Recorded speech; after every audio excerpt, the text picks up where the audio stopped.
اعوذ باللہ من الشیطان اللعین الرجیم بسم اللہ الرحمن الرحیم الحمد للہ رب العالمین والصلاة والسلام علی سیدنا محمد وآلہ الطاہرین اللہم صل علی محمد وآل محمد اللہم وفقنا وجمیع المشتغلین بحق امیر المؤمنین علیہ الصلاة والسلام۔ درس نمبر 24 ہے اور سیرت امام صادق کے حوالے سے سابقہ درس میں ہم نے گفتگو کی اور اسی کا تسلسل اور دوام ہے۔ آج کے درس میں بھی انشاءاللہ تعالی جو کہ 24 نمبر درس ہے، امام صادق کی سیرت کے حوالے سے میں گفتگو کروں گا۔ بات یہاں تک پہنچی تھی کہ سیرت امام صادق علیہ السلام میں بہت سارے اہم حوادث اور واقعات موجود ہیں، مگر چونکہ تفصیل مطلوب نہیں ہے ان دروس میں، اس پروگرام میں، لہٰذا اختصار کے ساتھ میں آگے بڑھ رہا ہوں۔ امام صادق علیہ السلام کی سیرت میں ہمیں یہ بھی ملتا ہے کہ زیارت سید الشہداء ابی عبداللہ الحسین علیہ السلام کے بارے میں امام صادق نے بہت تاکید فرمائی ہے۔ ہم اقوال کے ذریعے سے اور ہم افعال کے ذریعے سے، فعل کے ذریعے سے، عمل کے ذریعے سے بھی امام نے دعوت دی ہے زیارت سید الشہداء کی طرف، امام حسین علیہ السلام کی زیارت کی طرف۔ آج بھی ہر زائر کربلا، زائر امام حسین علیہ السلام جب کربلا کی زیارت کے لیے چلا جاتا ہے تو وہاں پر مختلف مقامات کی زیارت کرتا ہے۔ کربلا میں مقام امام زمان علیہ السلام جو نہر فرات کی طرف، اور مقام امام صادق علیہ السلام آج بھی یہ مقام شہادت دے رہا ہے اور پکار کر یہ بتا رہا ہے ہمیں کہ رئیس مذہب جعفری امام صادق علیہ السلام چل کر امام حسین کی زیارت کے لیے آتے تھے، اور اقوال کے ذریعے سے، فرامین کے ذریعے سے بھی امام صادق نے زیارت امام حسین کی فضیلت بیان فرمائی، اور عملی طور پر بھی امام علیہ السلام خود مختلف حالات میں اور سخت حالات میں بھی امام حسین علیہ السلام کی زیارت کی۔ امام صادق علیہ السلام نے فرمایا کہ من زار قبر الحسین للہ اعتقہ اللہ من النار وآمنہ یوم الفزع الاکبر ولم یسأل اللہ حاجتا من حوائج الدنیا والآخرہ الا اعطاہ۔ سبحان اللہ۔ امام صادق علیہ السلام فرماتے ہیں کہ من زار قبر الحسین للہ، جو بھی قبر حسین کی زیارت کرتا ہے، مگر یہ زیارت اللہ کی خوشنودی کی خاطر ہو، یہ نہیں کہ لوگ مجھے زائر کہیں، لوگ میری تعریف کریں، مقصد کوئی دنیاوی ہدف نہ ہو، بلکہ مقصد اور ہدف یہ ہو کہ محبت حسین میں گھر سے نکلے، اور اس نیت کے ساتھ کہ حسین ابن علی کی زیارت میں اللہ کی خوشنودی ہے، اللہ کو یہ زیارت پسند ہے، یہ سفر اللہ کو پسند ہے، اسی نیت کے ساتھ گھر سے نکلے تو اعتقہ اللہ من النار، اللہ اسے جہنم سے آزاد کرتا ہے۔ وآمنہ یوم الفزع الاکبر، جو انتہائی سخت دن ہے، قیامت کا دن، اور آتش جہنم اور جو سخت حالت پیش آئے گی، اس حالت سے امن میں رکھے گا خداوند متعال اس زائر حسین کو۔ وَلَمْ يَسْأَلِ اللَّهَ حَاجَةً مِّنْ حَوَائِجِ الدُّنْيَا وَالْآخِرَةِ، یہ زائر سوال نہیں کرتا کسی حاجت کا مگر الا اعطاہ، اللہ سبحانہ وتعالی اسے عطا کرتا ہے۔ یہ فضیلت کی طرف یہ روایت جو کہ امام صادق علیہ السلام سے ہم تک پہنچی ہے، اور ایک اور روایت میں امام صادق علیہ السلام فرماتے ہیں کہ من لم یأت قبر الحسین علیہ السلام حتی یموت کان منتقص الدین منتقص الایمان وَإِنْ أُدْخِلَ الْجَنَّةَ كَانَ دُونَ الْمُؤْمِنِينَ فِي الْجَنَّةِ۔ دیکھیے برادران، دوستو، عزیزو، یہ روایت بھی ہمیں بتا رہی ہے کہ کس قدر فضیلت ہے زیارت سید الشہداء علیہ السلام کی۔ امام فرماتے ہیں کہ من لم یأت قبر الحسین، جو قبر حسین کی زیارت نہیں کرتا، حتی یموت، یہاں تک کہ اسے موت آتی ہے، کان منتقص الدین، گویا یہ شخص جو بغیر زیارت کے، ہاں یہ بات ملحوظ نظر ہو کہ گنجائش ہو انسان کے پاس، کوئی رکاوٹ بھی نہ ہو، اس کے باوجود لاؤبالی بن کر اور اہمیت نہیں دیتا ہے یا متوجہ نہیں ہوتا ہے زیارت حسین کی طرف، اسی حالت میں جو ہے دنیا سے چلا جاتا ہے، تو یہ انسان منتقص الدین، گویا اس کا دین ناقص ہے، منتقص الایمان، ایمان کمزور ہے، ایمان ناقص ہے۔ وَإِنْ أُدْخِلَ الْجَنَّةَ، اگرچہ اس کو جنت میں داخل کیا جائے مگر وہ مقام نہیں ہوگا جو مقام زائر حسین کا وہاں پر ہوگا۔ یہ ہے امام صادق علیہ السلام کی فرامین میں زیارت سید الشہداء کی فضیلت۔ اگرچہ یہ انسان ممکن ہے جنت میں داخل ہوگا مگر دون المؤمنین، ان مومنین کے مقام سے اس کا مقام نیچے ہوگا جو زائرین ابا عبداللہ الحسین علیہ السلام کا جو مقام ہوگا۔ امام علیہ السلام نے ایک اور اہم کارنامہ جو انجام دیا وہ غالیوں کے ساتھ امام کا جو مناظرہ ہوا یا امام نے جو مقابلہ کیا، غالی افراد اس زمانے بھی موجود تھے اور آج بھی موجود ہیں۔ یہ نہ فقط امام صادق علیہ السلام کے دور میں بلکہ امیر کائنات علی ابن ابی طالب کے دور میں بھی یہ غالی افراد جو کہ خدا کے برابر سمجھتے تھے یا ائمہ کو ہی خدا سمجھتے تھے اور ائمہ کو ہی رب اور خالق اور رازق مانتے تھے، یہ غالی افراد اس زمانے میں موجود تھے اور آج بھی موجود ہیں۔ تو امام علیہ السلام نے بڑی شدت کے ساتھ غالیوں کی مذمت فرمائی کہ اپنے ایک صحابی سے فرماتے ہیں یا سدیر سمعی و بصری و شعری و بشری و لحمی و دمی من ہؤلاء براء بری اللہ منہم و رسولہ ما ہؤلاء علی دینی و دین آبائی۔ یہ جو غلات ہیں، یہ جو غالی ہیں، جو ہمیں اللہ کے برابر سمجھتے ہیں اور اللہ کی طرح ہمیں بھی رازق اور خالق اور رب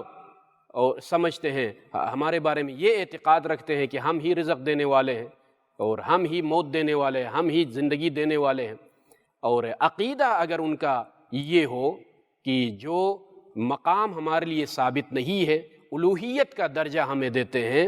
تو ان سے سمعی و بصری و شعری و بشری و لحمی و دمی من ہؤلاء براء، ایسے افراد سے میری سماعت، میری بصارت، میرے جسم کے بال، حتیٰ جسم کے تمام اعضاء کا نام لیتے ہیں امام صادق علیہ السلام، کہتے ہیں کہ میرا جسم کا ہر حصہ بری ہے ایسے غالی اور فاسد عقیدہ رکھنے والوں سے۔ فرمایا اے سدیر ما ہؤلاء علی دینی و دین آبائی، یہ جو غالی افراد ہیں، یہ جو ہمیں الوہیت کا درجہ دیتے ہیں اور اللہ کے برابر سمجھتے ہیں، یہ لوگ نہ میرے دین پر ہیں نہ میرے آباء و اجداد کے دین پر ہیں۔ اور ایک اور مقام پر فرمایا امام صادق علیہ السلام نے ایک صحابی سے مخاطب ہو کر کہ قل للغالیہ توبوا الی اللہ فانکم فساق کفار مشرکون۔ کس قدر شدت کے ساتھ امام فرماتے ہیں کہ اے فلانی، اے صحابی، جا کے بتا دو ان غالیوں کو جو ہمیں الوہیت کا درجہ دیتے ہیں اور یہاں تک کہتے ہیں کہ اللہ کا بھی رب علی ہے اور علی کو بھی اللہ کہتے ہیں، ان غالیوں سے جا کے کہو کہ توبوا الی اللہ، توبہ کرو، اللہ کی طرف متوجہ ہو جاؤ، فإنکم فساق، تم لوگ فاسق ہو، کفار مشرکون، کافر ہو، مشرک ہو۔ جو درجہ خدا کا ہے الوہیت اور مقام الوہیت، وہ مقام کسی اور کو دے رہے ہو۔ اور ایک اور مقام پر فرمایا اسی ایک صحابی کو کہ اذا قدمت الکوفہ فأتی بشار الشعیری وقل له یقول لک جعفر بن محمد یا کافر یا فاسق انا بریء منک۔ یہ بھی بڑا غالی تھا جو مقام الوہیت کو ائمہ اطہار کے لیے ثابت کر رہا تھا، اور وہ صفات خاصہ جو اللہ کے ساتھ خاص صفات ہیں ان کو جو ہے ائمہ اطہار کے لیے بیان کر رہا تھا۔ اس صحابی سے کہا امام نے کہ ظاہراً مرازم نام ہے، صحابی کو مخاطب کر کے امام فرماتے ہیں کہ جب کوفہ اگر جانا ہوا تو فأتی بشار الشعیری، اس شخص کے پاس جاؤ جو کہ غالی شخص ہے اور اس کا نام بشار ہے، وَقُلْ لَهُ، اور اس کو یہ میرا پیغام پہنچا دو کہ یقول لک جعفر بن محمد الصادق علیہ الصلاۃ والسلام یا کافر یا فاسق انا بریء منک، اے کافر اے فاسق، جعفر ابن محمد الصادق علیہ الصلاۃ والسلام تم سے بری ہے، یہ میرا پیغام اس کو پہنچا دو۔ یہ ہے امام کا شدت کے ساتھ جو مقابلہ کیا غالیوں کے ساتھ، اور یہ پیغام یا میں یہاں سے حرم مطہر سے یہ پیغام دینا چاہ رہا ہوں اپنے ناظرین کی خدمت میں کہ ائمہ اطہار علیہم السلام اللہ تک پہنچانے کے لیے آئے ہیں، اللہ سے بے نیاز کرنے کے لیے نہیں آئے ہیں۔ بڑی تفصیلی گفتگو ہے لیکن وقت میں گنجائش نہیں، لہٰذا میں آگے بڑھوں گا۔ امام علیہ الصلاۃ والسلام کی سیرت میں ایک اور اہم چیز تربیت الفقہاء، فقہاء کی تربیت، علماء کی تربیت، ایسی تربیت فرمائی کہ 4000 سے زائد شاگرد علمنی جعفر ابن محمد الصادق علیہ الصلاۃ والسلام یہ نعرہ بلند کرتے تھے اور افتخار کے ساتھ کہتے تھے کہ ہمارے استاد اور مربی جعفر ہیں، جعفر ابن محمد الصادق علیہ الصلاۃ والسلام ہیں۔ اور ایسے اصحاب موجود تھے امام کی شاگردی میں کہ جابر الجعفی کو 70,000 احادیث امام صادق علیہ الصلاۃ والسلام کے فرامین یاد تھے، 70,000۔ اور ابان ابن تغلب جو کہ امام باقر علیہ الصلاۃ والسلام کے بھی شاگرد رہے اور امام صادق علیہ الصلاۃ والسلام کے بھی شاگرد رہے، 30,000 احادیث کے حافظ تھے، 30,000 احادیث۔ اور میں اور آپ بھی امام کے چاہنے والے ہیں، امام کے محبین میں سے ہیں، لہٰذا ہماری بھی یہ کوشش ہونی چاہیے کہ کچھ اقوال اور کچھ مواعظ حسنہ اور کچھ فرامین ائمہ اطہار علیہ السلام ہمیں یاد ہوں اور یاد کرنے کی کوشش کرنی چاہیے۔ اور مختلف عقائد میں اور توحید کے مسائل میں اور مختلف علوم میں نہ فقط صرف جو ہے فقہ کے شاگرد نہیں تھے، طب کے شاگرد تھے اور جو ہے مختلف علم فلکیات کے شاگرد تھے، علم طب کے شاگرد تھے، فقہ کے، اصول کے، عقائد کے، تفسیر کے، مختلف علوم کی یونیورسٹی جو مدینے میں بنائی امام صادق علیہ الصلاۃ والسلام کا یہ مدرسہ تھا، یہ درسگاہ جو کہ مختلف مذاہب کے لوگ بھی شریک ہوتے تھے اور مختلف مذاہب کے لوگ آ کر سوال کرتے تھے امام سے اور امام جواب دیتے تھے۔ لہٰذا اس مدرسے کی جو خصوصیات، چونکہ ادھر سے بنو امیہ اور بنو عباس کے درمیان حکومت کے بارے میں جنگ چل رہی تھی، تو اس فرصت سے فائدہ اٹھاتے ہوئے امام صادق کو جو فرصت ملی، کسی اور معصوم کو اتنی فرصت نہیں ملی، احکام دین بتانے کے لیے اور رسول اللہ کی شریعت کو پہنچانے کے لیے تمام شریعت کے احکام، احادیث، فقہ، اصول، عقائد، تفسیر،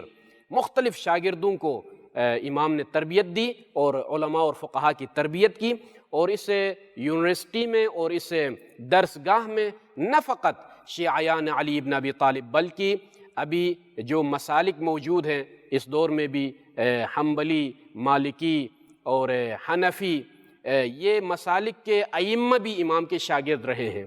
مگر افسوس کی بات یہ ہے کہ یہ لوگ یہ فخر کرتے ہیں، بیان کرتے ہیں کہ جو ہے امام صادق کے شاگرد ہیں،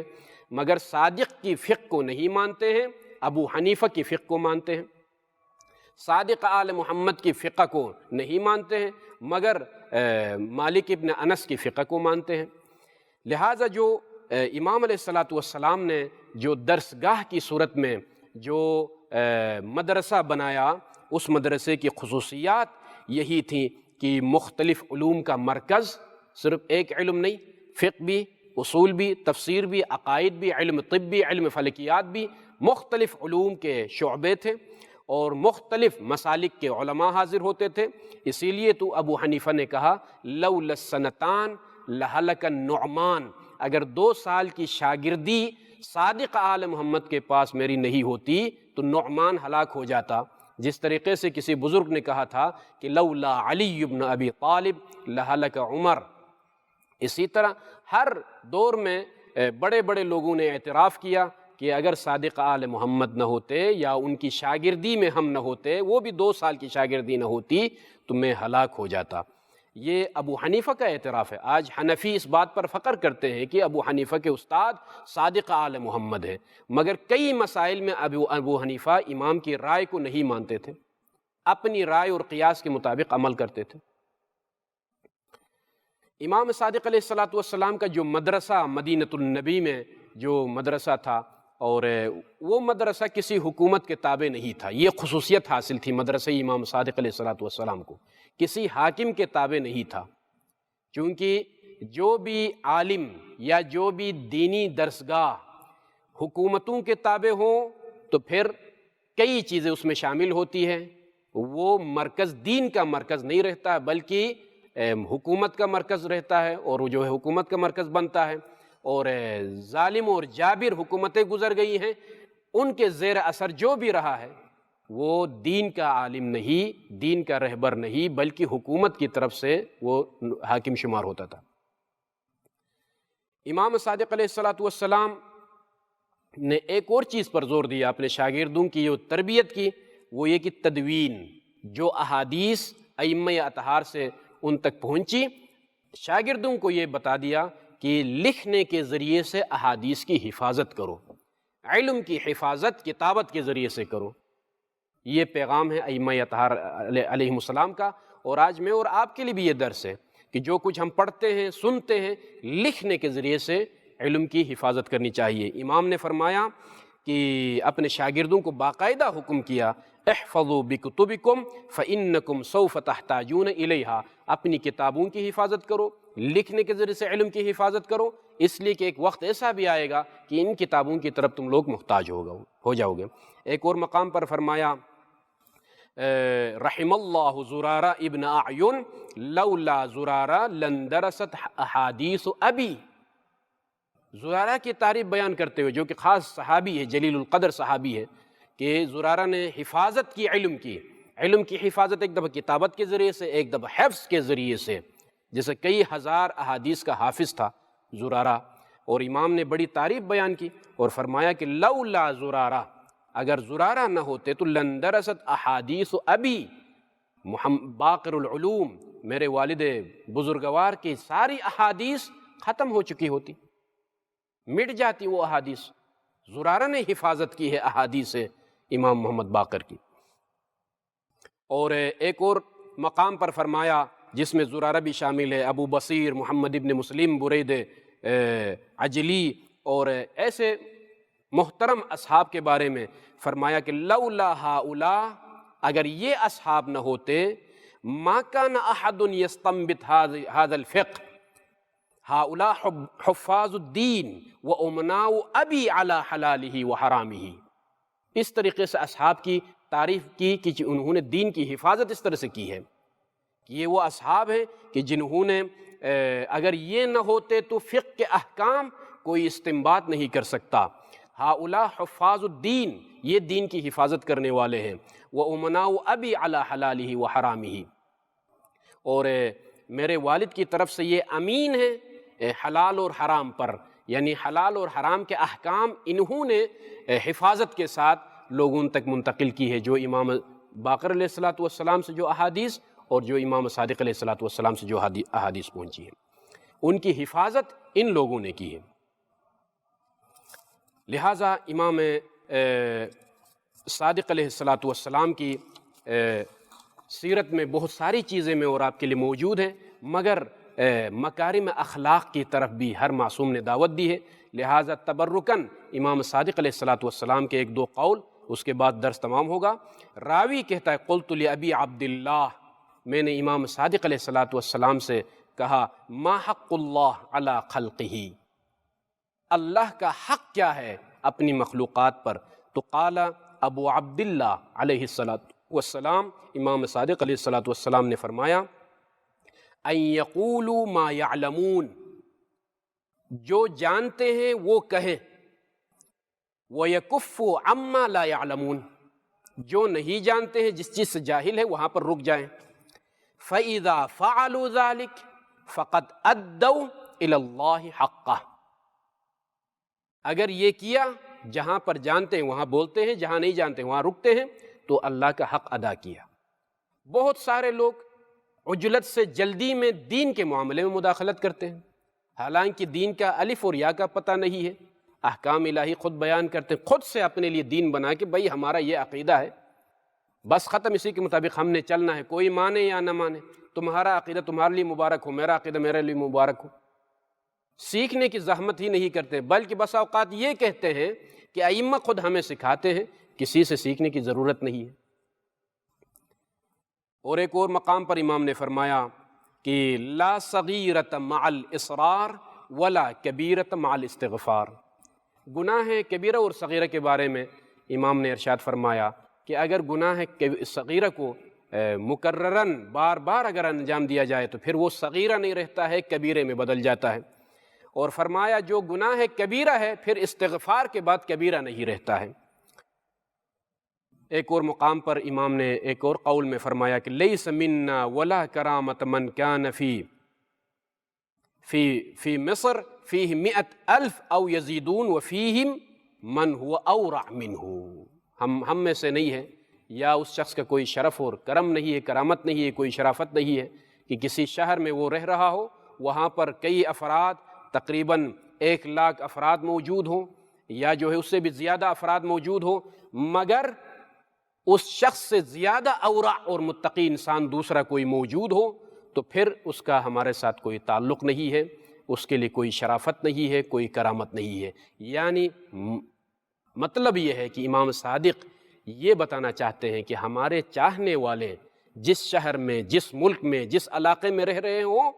ان کے آداب، اطوار، اخلاق، کردار، تقویٰ میں سب سے ممتاز اور منفرد ان کو نظر آنا چاہیے۔ اور اللہ سے دعا ہے کہ پروردگار ہمیں راہ اہل بیت پر چلنے کی توفیق عطا فرمائے، اور گناہان کبیرہ و صغیرہ کو معاف فرمائے، اور ہم سب کو دین حنیف، دین اسلام کو سمجھنے کی توفیق عطا فرمائے۔ وصلی اللہ علی محمد وآلہ الطاہرین۔